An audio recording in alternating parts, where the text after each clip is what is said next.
All Politics is Personal is a program where we introduce the public to the person behind the politics. The people that we have interviewed in this series, both Democrats and Republicans, ordinary people who are capable of doing extraordinary things. So let's start out with your telling me about your childhood. What are your earliest memories of growing up in North Texas? I think my earliest memory is watching the Cowboys play on TV, which is a classic. It's not because I played football that I would say that, but it really is. I was raised by a single mother. My mom was a public school teacher in Texas. Born and raised in Albuquerque, New Mexico, which is a wonderful community. Lots of open space and mountains nearby. I grew up as the oldest kid of 4 in an immigrant family. Girls or boys? Myself, then a brother, then 2 sisters. 12 years range across all of us. I grew up in Salem, New Hampshire. Technically, I was born in Boston because I was born in Boston. Yeah, that was the closest hospital. St. Elizabeth's was there. My dad was a professor at the time at Tufts University, and so the closest hospital was Boston. But grew up and lived in Salem, New Hampshire, which is right on the border of Mass my whole life. My father was born and raised in the Bronx. I was born in the Bronx. My mother was born and raised in Puerto Rico. And I grew up just outside of New York City in a town called Yorktown Heights. And so I grew up, between a lot of different environments and a lot of different places. It gave me a lot of perspective. My family was really warm, lots of humor. Native son of Cleveland. I grew up on the southeast side of the city. My parents divorced when I was 4. Do you have siblings? I do, an older half-brother. And how much older? I think he's 8 years older What's than me. his name? Donovan Bibb. I'm the younger of the 2 of us, although I behave like the older brother. And then my dad got remarried and had 2 more kids. So I have 2 half siblings. And now as adults, the 4 of us, even though we didn't grow up together, the 4 kids are actually quite close, which has honestly been one of the greatest joys in my life, is that the 4 siblings get along really well. 4 siblings. There are 4 of you. Yes. Where are you in the order? Are they brothers or sisters? So there are 2 girls, 2 older sisters, and in fact, one is adopted. So I am the middle child. I have 6 older brothers and sisters. They had all gone to Salem High. They all been Salem Blue Devils. And then right after the 8th grade, it's like, no, we're moving to Washington. And just me and my little brother, because we were the only ones left in the house, picked up and moved to the Washington area, which, as you know, is a whole bubble and different world unto itself. My grandmother also helped raise me as well. She lived with us, and she was a really big green thumb, so she taught me a lot about gardening and also brought some of her practices from Puerto Rico, making little tinctures and rubs and oils. Do you know how to and do things any like of it? Do you that. remember? I remember some of it, and whenever I go back to Puerto Rico, my grandmother who moved back there teaches me new things. What we hope to achieve is to show you, the public, the private person behind the politician. There's family, and there's family, Yes. and then there's family. Yes. And that's all that matters. Where did you go to high school? I went to Friendly High School in Fort Washington, Maryland. I was 6th grade student council president and sophomore class president and all of those things. I was most likely to become the president in my senior class. So I suppose it was somewhat preordained that I would engage in a life of public service. And in fact, I went off to college after graduating from Putnam City North High School in Northwest Oklahoma City. I went off to George Washington in D.C. When you talk about politics in high school, were they internal politics to the school, or are you talking about you really cared about saving the world or doing something different in the world? I enjoyed kind of the inside politics in school, but it was all about like what's going on out in the world. Did you like school? I loved school. I was a nerd. I loved all That's of what I it. was going to ask you. Sports, nerd, scholar. I did sports as well, but And nerd's kind of a weird word. I mean, what do you mean by nerd? that I really enjoyed both the classroom instruction as well as the homework. I love school. And in high school, I really identified as a student athlete. I played basketball and volleyball. I was captain. What position?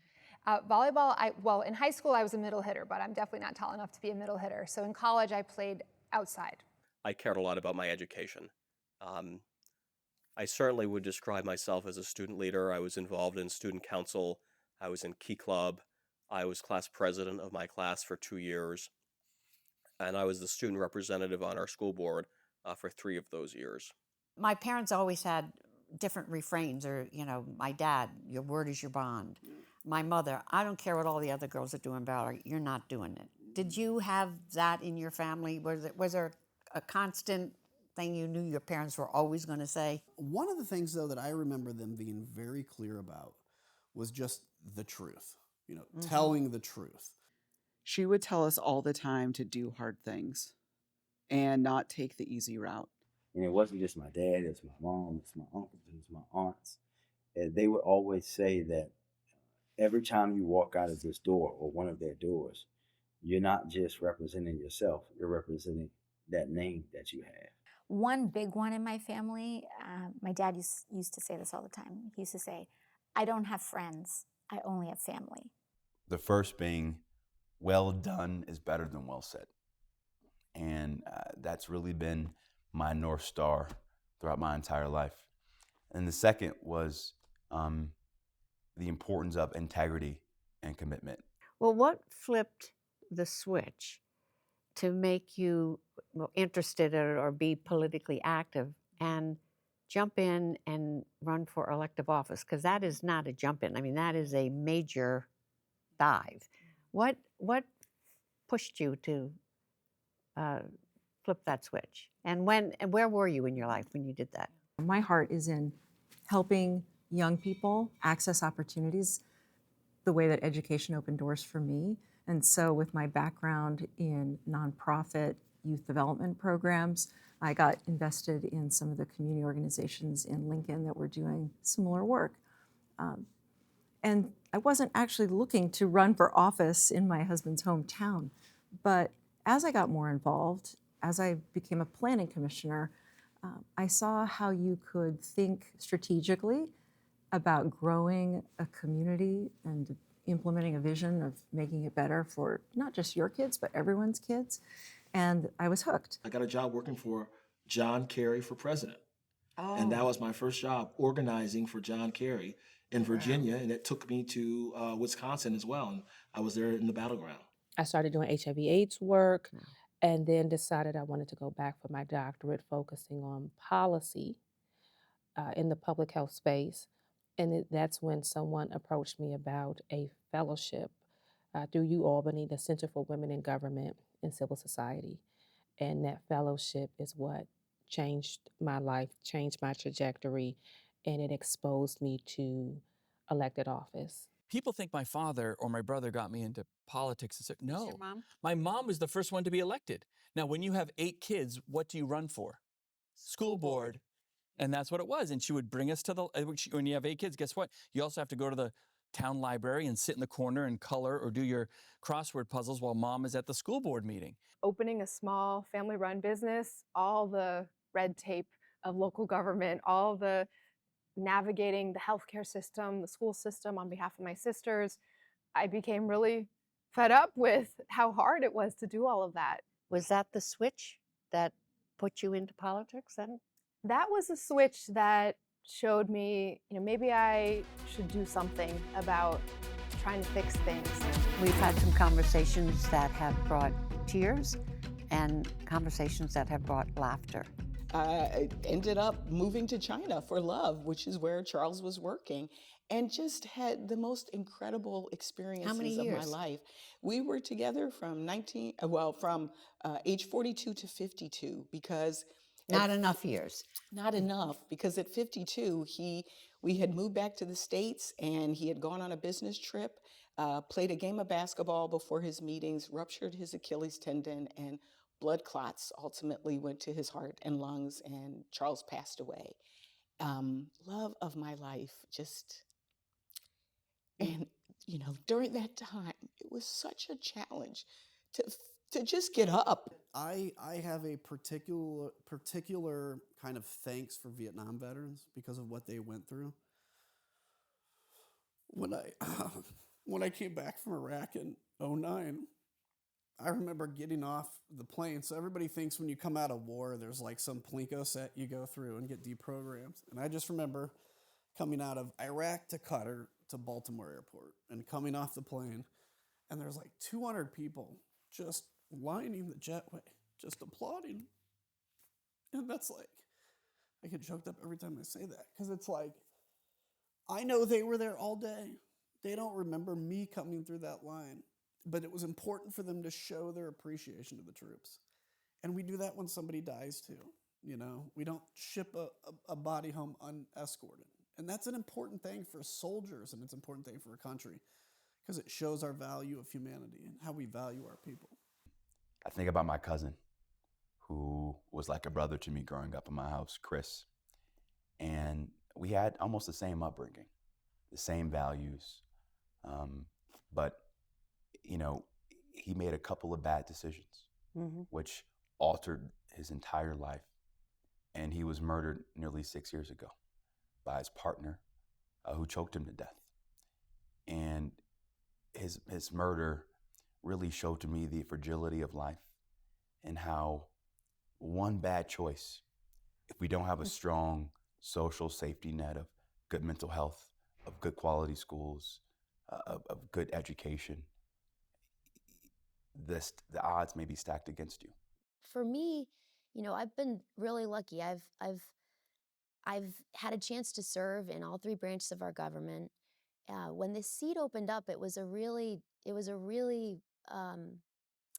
singular moment in my life. My husband Jake and I, we really want to become parents, and we were years into our journey towards parenthood. But I had lost at 20 weeks pregnant, I had lost our son just a year before, and it was the hardest thing that's ever happened to us. Yeah.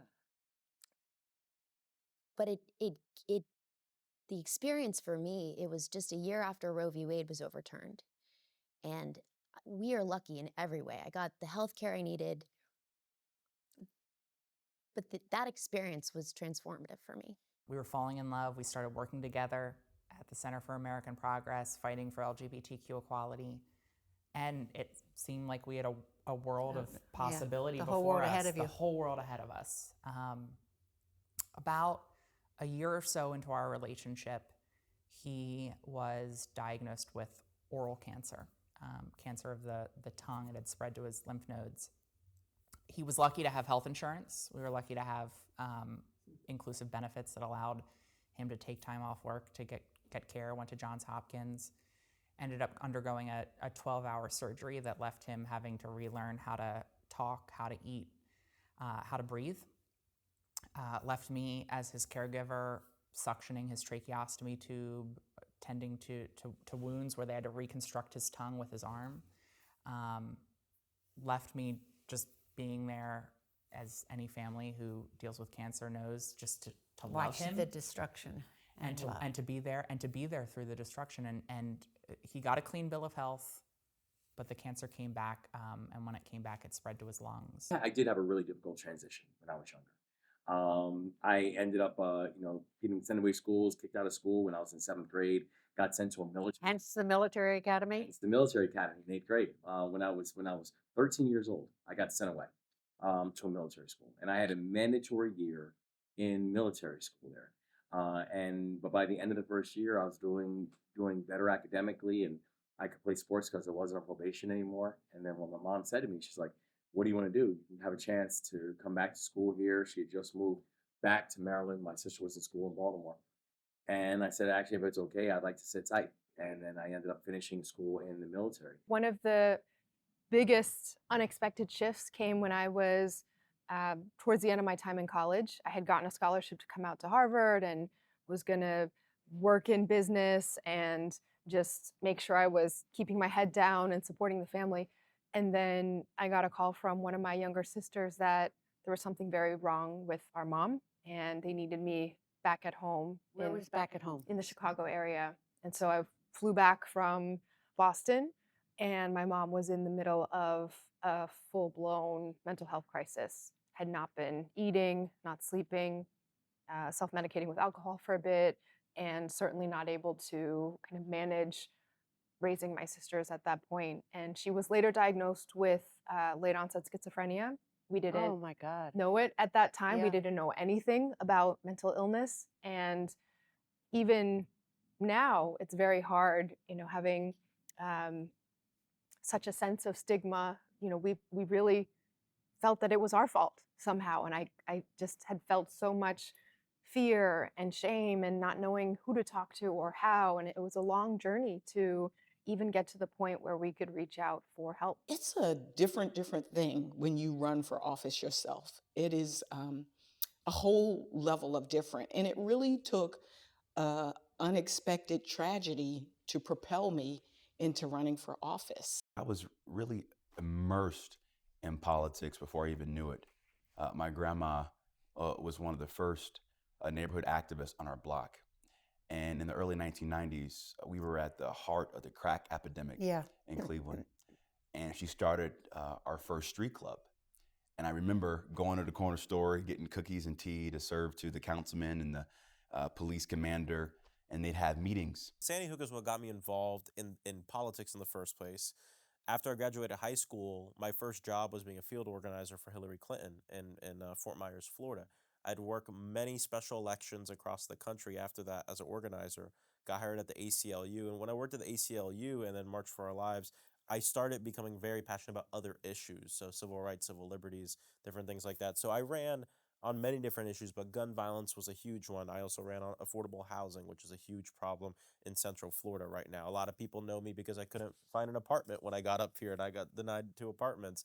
And I still struggled with that in Orlando as a member of Congress just a couple months ago when I was moving at home. So these are real issues that are impacting people in the state, across the country, and I wanted to make sure I didn't run on just one issue. My community in general had very low levels of voter turnout, and I knew that it wasn't because people weren't informed. I felt that they had felt ignored and disengaged on many different levels of representation. And we had these very old school New York political machines that you have to work your way up for decades. You showed them. and it was all permission based, and it was a boys club, and we had almost no women elected to office in our area. And I said, you know, why hasn't anybody ever run? Why don't people run? It's almost as though people are selected and pre-chosen. And everyone said, well, if you want a career in politics, you can't challenge anybody. And I thought, well, I've got nothing to lose. And I was waitressing. My father had passed away from cancer in college. My family was struggling financially.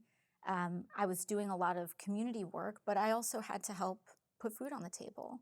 And I thought, you know, if no one else is going to do it, then it might as well be me. I have benefited from having mentors in my life and people who have guided me and gave me their best counsel and their best advice, and for people who are willing to vouch for me. And so I think I've just tried to take advantage of the unique opportunities that have been placed in front of me and just do the best that you can do in those moments and those things. But frankly, I mean, whether it was going from my time overseas in Oxford to working in finance to going back to the military and serving with the 82nd to going, starting my own small business in Maryland, or whether it was running one of the largest poverty fighting organizations in this country, it was never a point that I realized, I thought to myself, oh, this is going to be great when I run for governor. Or this is going to be great one day. Yeah, why not start at governor? Right. But I didn't realize at the time how much each of those things were actually preparing me for the world. How much does faith play a role in your life? I grew up incredibly religious, and it's what drives most decisions. One of the teachings that we have as Muslims is that if there's an injustice, we're supposed to change it with our hand. And if we can't do that, then we're supposed to speak out against it. And if we can't speak out against it, then we're supposed to at least hate it in our heart. And we're taught that that's the weakest of faith. So when I learned about our legislature and how an idea or a problem can end with a solution in a piece of legislation, I felt that responsibility as a Muslim to actually put that knowledge and experience into practice. It's something that serves as a core foundation for me. And I know that in my greatest moments, I give thanks. In my toughest moments, I give thanks because I just know that, in the words of Psalm 62, when my heart is heavy, lead me to the rock that is higher than I. My faith was also a source of common ground with a lot of my neighbors, but it profoundly shaped my perspectives from how we treat the poor, the sick, the imprisoned, The most vulnerable.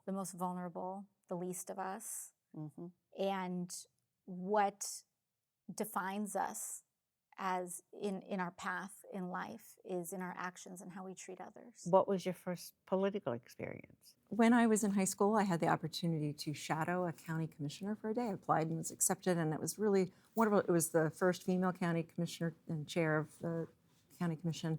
And so it just made it seem real. It made it seem accessible to me. I was majoring in political science and legal studies in college here at University of Delaware. And then just decided I wanted to get an internship and started there. But I really started enjoying it when I worked for Congressman Mike Castle. I was in scheduling in advance as an intern for Deval Patrick. I worked in field and data for Governor Baker back when he was candidate Baker. But really, my first formative political experience was when I ran for city council in my hometown of Newton, in between my first and second year at business school. Instilled early in my life was a commitment to public service. I saw it in both of my parents, whether they were volunteering for a campaign or a candidate or working on a campaign or for a candidate. I ran for local office when my kids were young. I served on the Portsmouth City Council, and then I served as chair of the Portsmouth Police Commission. You are married, correct? Yes. And so with your background, as you've explained it to me, I bet you're a pretty darn good husband. Well, that is definitely not for me I'll to say. I'll We'll call her follow later up on and that, talk. Yeah. There might What's have your to be What's some your wife's recording name? part of this. Rachel. So we met at GW. She's from Philadelphia, so you got obviously kind of your neck of the woods, and we got married at the. Our wedding reception was at the Union League in downtown Philly. Oh yeah, I know it well. We've got the iconic picture in the middle of Broad Street with City Hall behind us, Yeah. like many married couples from Philly would. I have two girls, Noble, like Barnes and Noble, and Nile, like the river, 7 and 4. Oh, babies. They are babies and they are feisty, and I love it. They are determined little girls. They know what they want, but I love them deeply. How long have you been married? We've been married for 17 years. How many children? 2 kids. We have a 13-year-old daughter and a 10-year-old son. And who are just now, as we've now moved to Annapolis, they're transitioning really well, and they're just really good kids. Yeah. But they're perfect encapsulations of her, which I love. You know, my kids have always been much more interested in what's going on at, in school and their classes with their friends. And What are their ages? Well, my oldest is 23. My middle, my son, is 21, and my youngest daughter is 17. So you have girl, boy, girl. That's what we have. It's a good combination. Yeah. We had our first child a month into my time in Congress, which is great timing. Oh yeah. Your wife thought that was probably spectacular. Right. Yeah. So running against the 22-year incumbent, I ended up winning by 6.5 points, which is a big deal. Yeah. Come to President Biden calls me on election night, I still have a video of him calling me and congratulating me. He endorsed me and was kind enough to help me in that campaign. And then came to Congress and immediately we have our first son, Jordan. And I was the first member of Congress ever to take paternity leave. I announced it, I discussed it, I did an op-ed about why I was doing paternity leave. And you're young in Congress now. Yes, yeah. So it's the beginning of my term. And that's pretty courageous. Yeah, I mean, I had to miss votes. Yeah. We didn't have proxy voting at that time, so I missed a lot of votes. I ended up only taking about 2 weeks of actually missing time here. But then we have our second son about a month into my second term, or 2 months into my second term. That time I took a full month. This country, when you think about it, everything about America is pretty improbable. Certainly my campaign was pretty improbable.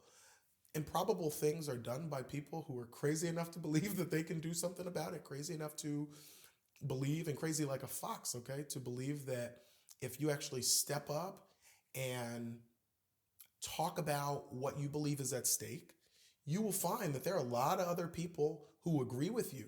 Well, Malcolm, you have wrapped up this session with the profound words that all politics is personal. Do you have a hidden talent? I would have to admit that I think I have no hidden talents. Impressions. Yeah. Oh, God in heaven, you worked here for 5 years. I'm afraid to ask. I'm actually a very good cook. One word to describe yourself. Energetic. Optimistic. Persistent. Patient. American. What's your favorite ice cream? Chocolate chip cookie dough. Chocolate. Maple walnut. Oh, if you could have a superpower, what would it be? I don't know. I just think as a football player, it'd just be great to just not feel any pain. Probably to fly. To see the future. What's your favorite movie? Crazy Stupid Love. Malcolm X. The Color Purple. If you could have dinner with any one person, living or dead, with whom would you have dinner? I will say my grandmother on my mom's side had a brain aneurysm and stroke fairly early, and I was an early teen. And I didn't realize when I was younger how much wealth of experience and knowledge, and apparently she was one of the first women in Taiwan to really take on, she was working, had a career, even while raising 7 kids, and participated as a precinct chairwoman at a time when, and I had no idea until after she had passed about all that she had done. And so if I could go back and just have one more chance to really talk to her. It is layer upon layer to build the character. Yes. And you evidence it in so many ways. You're remarkable, and we're lucky to have you. One of the big things for me is a scripture that says all things work together for the good. It's like even the bad things, even in this present moment for our country, what is the darkest opens our eyes and makes us either recommit and to say what's important to us. This moment is so important. It's what so Kierkegaard says, faith sees best in the dark. Exactly. And you are the living, breathing example of all politics is personal, because it was the personal, the click, the empathy of that father, 3 children, putting back the grapes. Yeah. And look what you've done, putting all those grapes on all those other tables and many more. Thank you for your inspiration. You said loss is inspiration. And you live it, lady, so thank you. Thank you to our partners at the Stavros Niarchos Foundation. And remember, all politics is personal.